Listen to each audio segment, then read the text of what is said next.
Hello viewers, welcome to Sika's Blog and Kitchen and Dinner. আজি মই এটা নতুন ৰেচিপি লৈ আহিছো। আশা কৰিছো আপোনালোকে ভিডিওটো চাই ভাল পাব। গতিকে বলকচোন আজি ভিডিওটো আৰম্ভ কৰো। চিকেন টিক্কা মছলা বনাবলৈ এয়া মই লৈছো বনলেছ চিকেন।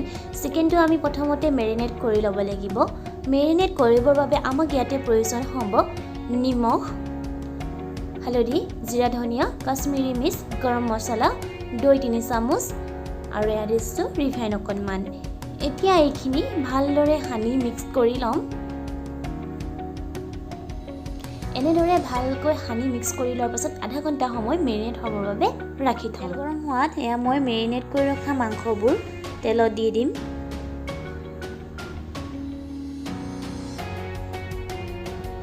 এয়া মই মাংসখিনি দি দিছোঁ। এতিয়া গেছটো কম ফ্লেমত ৰাখি 5 মিনিটমান সময় মাংসখিনি সিজাই থাকিম। মাংসখিনি এটা সাইড সিজাৰ পাছত আনটো সাইড সিজিবৰ বাবে লুটিয়াই দিম। এয়া মাংসখিনি লুটিয়াই দিয়াৰ পাছত আকৌ গেছটো কম ফ্লেমত ৰাখি 5 মিনিট সময় সিজাই থাকিম। এয়া মাংসখিনি ভালদৰে সিজিলে এতিয়া মই মাংসখিনি প্লেট এখনতে উলিয়াই লম।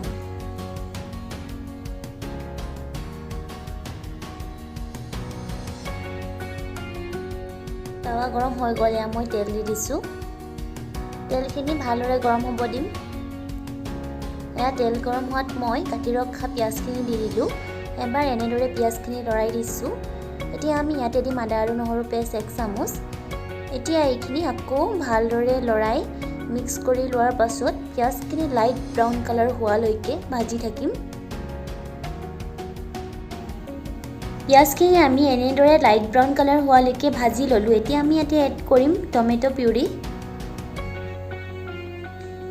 এতিয়া এইখিনি এবাৰ ভালদৰে লৰাই মিক্স কৰি ল'ম। এনেদৰে মিক্স কৰি লোৱাৰ পাছত আমি এতিয়া ইয়াতে এড কৰিম সোৱাদ অনুযায়ী নিমখ, ধনিয়া, জিৰা, ৰেড চিলি পাউডাৰ, হালধি, গৰম মছলা। এতিয়া আমি এইখিনি ভালদৰে লৰাই মিক্স কৰি ল'ম। এনেদৰে মিক্স কৰি লোৱাৰ পাছত অকণমান সময় এইখিনি সিজাই থাকিম। এয়া অকণমান সময় সিজোৱাৰ পাছত ইয়াৰ পৰা অইল ছেপাৰেট হৈ গ'ল। এতিয়া আমি ইয়াতে ফ্ৰাই কৰি ৰখা মাংসখিনি দি দিছোঁ। এতিয়া এইখিনি ভালদৰে লৰাই মিক্স কৰি ল'ম যাতে গোটেই মাংসখিনিতে মছলাটো লাগি যায়। এতিয়া আমি এইখিনি মিক্স কৰাৰ পাছত অকণমান সময় ঢাকনিৰে ঢাকি ৰাখি সিজাই থাকিম। এয়া অকণমান সময় সিজোৱাৰ পাছত ইয়াতে পানী দি দিছোঁ। এবাৰ মাংসখিনি এনেদৰে লৰাই মিক্স কৰি দিয়াৰ পাছত ঢাকনিৰে ঢাকি ৰাখি অকণমান সময় সিজাই থাকিম। এয়া মাংসখিনি অলপমান সময় সিজাই থকাৰ পাছত এতিয়া আমি ইয়াতে দিম ক্ৰীম। ক্ৰীমখিনি দিয়াৰ পাছত আমি এইখিনি ভালদৰে লৰাই মিক্স কৰি ল'ম।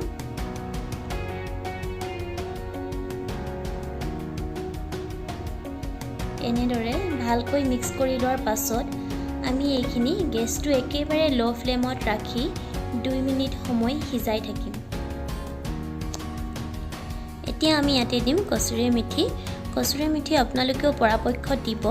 এইটো দিলে খুব ধুনীয়া ফ্লেভাৰ এটা আহে।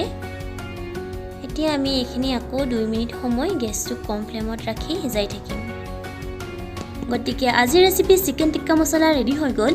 যিসকলে মোৰ এই ভিডিঅ'টো চাই ভাল পালে লাইক কৰিব, কমেণ্ট কৰি জনাব ৰেচিপিটো কেনেকুৱা পালে। আৰু যিসকল বন্ধু বান্ধৱী আজি মোৰ চেনেলটো নতুনকৈ চাই আছে তেওঁলোকে চেনেলটো ছাবস্ক্ৰাইব কৰি ল'ব আৰু কাষতে থকা বেল আইকনটো ক্লিক কৰি অল কৰি ল'ব যাতে আগলৈ মই কোনো ধৰণৰ ভিডিঅ' আপোনালোকে ন'টিফিকেশ্যন পাব পাৰে। ধন্যবাদ।